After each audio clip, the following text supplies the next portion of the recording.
ये कहानी मार्टिन नाम के एक बूढ़े आदमी के ऊपर आधारित है, जिसे जेमा नाम की एक खूबसूरत लड़की से प्यार हो जाता है और वो उसके साथ घपाघप करने की कोशिश करता है। अब क्या मार्टिन जेमा को घोड़ी बना पाता है, ये हम आज की इस एक्सप्लेनेशन में देखने वाले हैं। अब ओवरी। और ये फिल्म 2014 में रिलीज हुई थी।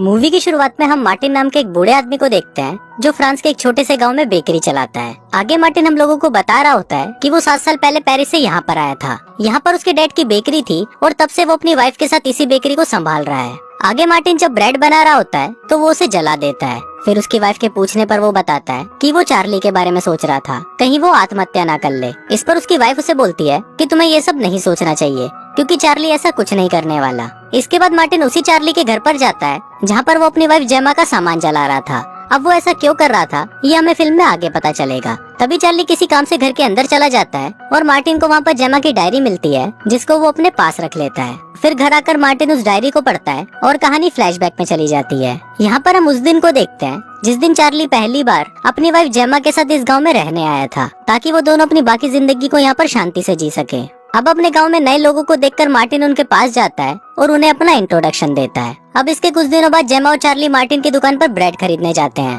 तभी वहाँ पर मार्टिन जेमा को देखता है और वो उसकी खूबसूरती पर लट्टू हो जाता है।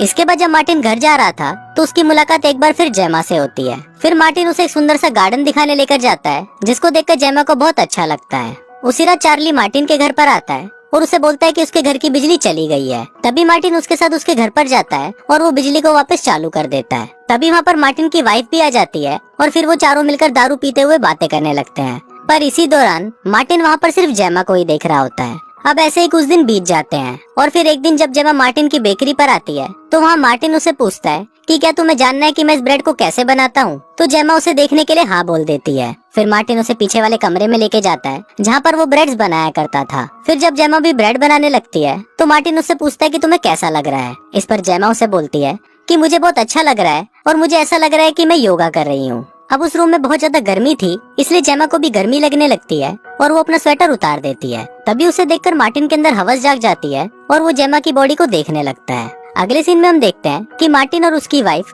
चार्ली और जेमा के दोस्तों के साथ लंच कर रहे होते हैं। इसके बाद जब जेमा अपनी दोस्त का घर देख रही होती है तो उसकी दोस्त उसे बताती है कि लड़कियों को हमेशा अपनी बॉडी का ख्याल रखना चाहिए, इसलिए वो हर रोज एक्सरसाइज करती है। अब उसकी बात जेमा को भी अच्छी लगती है, इसलिए वो भी अगले दिन से एक्सरसाइज करना शुरू कर देती है। इसके बाद हम मार्टिन को देखते हैं, जिसकी मुलाकात रास्ते में जेमा से होती है। वहाँ मार्टिन उससे पूछता है कि तुम इतने दिनों से ब्रेड खरीदने क्यों नहीं आ रही हो। जिस पर जेमा उसे बोलती है कि वो डाइटिंग पर है, इसलिए उसने कुछ दिनों से ब्रेड खाना बंद कर दिया है। अब ये बोलकर जेमा वहाँ से जा ही रही होती है, पर तभी अचानक उसकी पीठ पर एक कीड़ा काट लेता है, जिससे जेमा को काफी तकलीफ होने लगती है। इसलिए वो जोर से चिल्लाकर मार्टिन को अपने पास बुलाती है और उसे बोलती है कि मेरी पीठ से इस कीड़े को बाहर निकालो। तभी मार्टिन वहाँ पर चेक करता है और उसे बोलता है कि तुम्हें एक जहरीले कीड़े ने काटा है, इसलिए उसे जहर को चूस कर बाहर निकालना होगा। अब ये सुनकर जेमा उसे ये करने के लिए बोलती है और फिर मार्टिन बिना समय गवाए उस जहर को बाहर निकालने लगता है। पर तभी वहाँ पर हर्व नाम का एक लड़का आ जाता है और वो मार्टिन से पूछता है कि वो ये क्या कर रहा है। अब मार्टिन उसे सारी बातें समझा ही रहा होता है, पर तभी जेमा नीचे गिरकर बेहोश हो जाती है।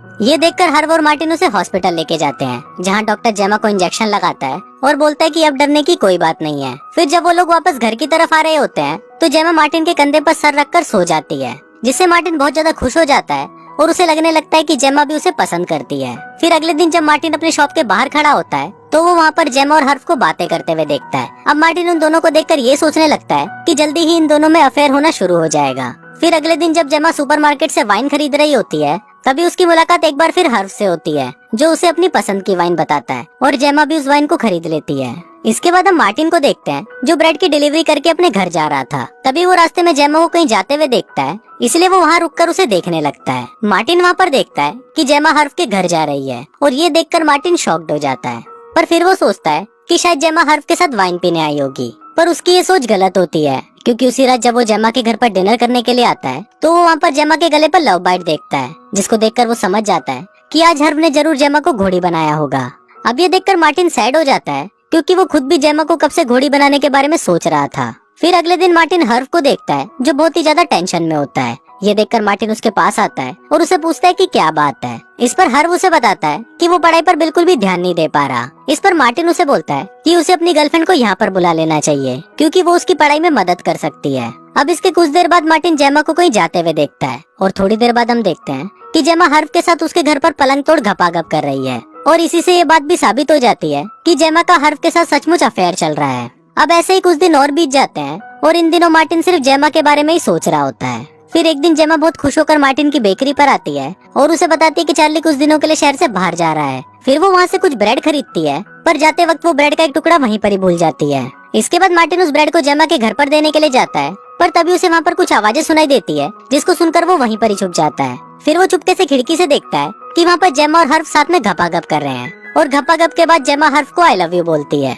जिसको सुनकर मार्टिन को बहुत ही ज्यादा गुस्सा आ जाता है। अगले दिन जेमा फिर से हर्फ के घर पर घपाघप करने आती है और घपाघप करते वक्त उससे गलती से हर्फ की मॉम की एक कीमती मूर्ति टूट जाती है, जिस पर जेमा उसे बोलती है कि वो उसे अपने हस्बैंड से ठीक करवा देगी। इसके बाद वहाँ से जाने से पहले जेमा हर्फ को बोलती है कि हम दोनों को भागकर लंदन चले जाना चाहिए, जिस पर हर्फ भी इसके लिए राजी हो जाता है। अगले सीन में हम देखते हैं कि जेमा को एक लेटर मिलता है, जिसको पढ़ने के बाद वो हर्फ से मिलने उसके घर की तरफ निकल जाती है। वहीं हर्फ की मॉम भी घर वापस आ जाती है और जब उन्हें वहाँ पर उसकी मूर्ति नहीं मिलती तो हर्फ उन्हें बताता है कि उस मूर्ति पर स्क्रैच आ गए थे, जिस वजह से उसने उस मूर्ति को पास ही में एक आदमी को ठीक करने के लिए दे दिया। दूसरी तरफ जेमा हर्फ से मिलने उसके घर आ रही होती है, पर तभी उसे हर्फ का मैसेज आता है और वो उसे बोलता है कि वो उसके साथ लंदन नहीं जा सकता। अब ये पढ़कर जेमा को बहुत बुरा लगता है और वो रोते हुए वापस अपने घर चली जाती है। इसके बाद हम हर्फ की मॉम को देखते हैं, जो चार्ली के पास आती है और उससे अपनी मूर्ति मांगती है, जिस पर चार्ली उसे बोलता है कि मेरे पास कोई मूर्ति नहीं है। अब ये सुनकर हर्फ की मॉम बहुत गुस्सा हो जाती है और गुस्से में वहाँ से चली जाती है। फिर शाम को चार्ली मूर्ति के बारे में जेमा से पूछता है, जिस पर जेमा उसे मना कर देती है। अब यहाँ पर जेमा चार्ली को अपने अफेयर के बारे में बताने की कोशिश करती है, पर वो उसे बता नहीं पाती। अब यहाँ पर चार्ली को भी लगने लगता है कि जेमा अब उस पर बिल्कुल भी ध्यान नहीं दे रही, इसलिए वो गुस्से में कुछ दिनों के लिए वापस लंदन चला जाता है। फिर अगले दिन जब मार्टिन रास्ते से घर जा रहा होता है तो वहाँ पर उसे जेमा का कुत्ता मिलता है, जिसको उठाकर वो उसे जेमा के घर पर ले जाता है। घर पर जेमा उसे एक लेटर पढ़ने के लिए देती है, जो कि फ्रेंच में लिखा हुआ था। उस लेटर में हर्फ की मॉम उस मूर्ति के बारे में पूछ रही थी, क्योंकि उसे लग रहा था कि वो मूर्ति चार्ली के पास है। फिर जेमा मार्टिन को उस लेटर का जवाब लिखने के लिए बोलती है, जिस पर मार्टिन उसे बोलता है कि वो उसका जवाब 1-2 दिन में लिख कर दे देगा। अब इसके कुछ दिनों बाद जेमा की मुलाकात उसके एक्स बॉयफ्रेंड पैट्रिक से होती है और अगले सीन में मार्टिन उन दोनों को सड़क पर किस करते हुए देखता है, जिसको देखकर मार्टिन शॉक्ड हो जाता है और सोचने लगता है कि जेमा एक ऐसी लड़की है जो किसी के लिए भी घोड़ी बन सकती है। अब अगले दिन पैट्रिक फिर से जेमा के घर पर आता है और फिर जब वो दोनों घर पर बातें कर रहे होते हैं तभी चार्ली भी अपने घर वापस आ जाता है। फिर जब चार्ली घर के अंदर जाता है तो वो तुरंत बाहर आकर जोर जोर से हेल्प के लिए चिल्लाने लगता है। अब ये सुनकर मार्टिन उसके घर के अंदर आता है और वो वहाँ पर जेमा को मरा हुआ देखता है, जिसको देखकर वो शॉक्ड हो जाता है। इसके बाद वहाँ पर पुलिस आती है और वो जेमा की बॉडी को पोस्टमार्टम के लिए ले जाती है। फिर उसी रात जब पोस्टमार्टम की रिपोर्ट आती है तो मार्टिन को पता चलता है कि जेमा की मौत उसके गले में ब्रेड फंसने से हुई है। फिर ये बात मार्टिन अगले दिन फ्यूनरल में चार्ली को बताता है, जिस पर चार्ली उसे बोलता है कि जेमा की मौत उसी की वजह से हुई है, क्योंकि जब वो घर गया तो उसने पैट्रिक को जेमा को घोड़ी बनाते हुए देखा, जिसको देखकर उसे लगा कि वो जेमा के साथ जबरदस्ती कर रहा है, इसलिए वो उसके साथ लड़ने लगा। तभी पैट्रिक भी वहाँ पर आता है और उन्हें बताता है कि जब जेमा ब्रेड खा रही थी तभी वो पीछे से आकर उसे किस करने लगा, जिस वजह से उसके गले में ब्रेड फंस गई। और फिर जब वो उसको निकालने की कोशिश कर रहा था तभी चार्ली वहाँ पर आ गया और गलतफहमी की वजह से दोनों में लड़ाई हो गई। अब वो दोनों लड़ाई में इतने ज्यादा चूतिए हो गए कि उन्हें जेमा का ध्यान ही नहीं रहा और जेमा की दम घुटने से मौत हो गई। अब यहाँ पर फ्लैशबैक खत्म हो जाता है और फिर हम वहाँ पर मार्टिन के बेटे को देखते हैं, जो मार्टिन को बताता है कि हमारे पास में एक रशियन कपल रहने के लिए आया है। अब ये सुनकर मार्टिन तुरंत उनसे मिलने जाता है और कुछ इसी तरह से ये फिल्म यहीं खत्म हो जाती है।